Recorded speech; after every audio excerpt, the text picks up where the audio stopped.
लुई ब्रेल प्रति भावपूर्ण श्रद्धाञ्जली। रचयिता म अम्बादत्त जोशी। प्रतिबिम्ब दृष्टिविहीन शिक्षक, श्री महाकाली जनज्योति आधारभूत विद्यालय, भुजेला, भीमदत्त नगरपालिका 11, कञ्चनपुर। लुइस ब्रेल प्रति भावपूर्ण श्रद्धाञ्जली। छन्द शार्दुल विक्रीडित।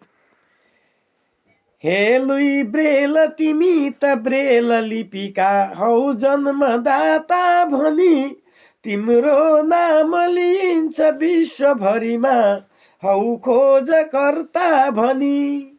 आविष्कार गरेर ब्रेल लिपिको छामेर लेखी पढी, आँखा दृष्टिविहीनका बनिदियौ आफै अगाडि बढी।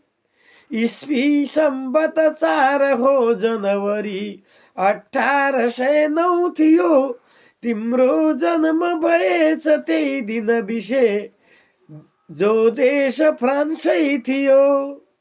राखी नाम अमर गयो सगरमा 43 वर्षमा, 6 थोपले लिपिको गरेर रचना बाँचिदियौ हर्षमा।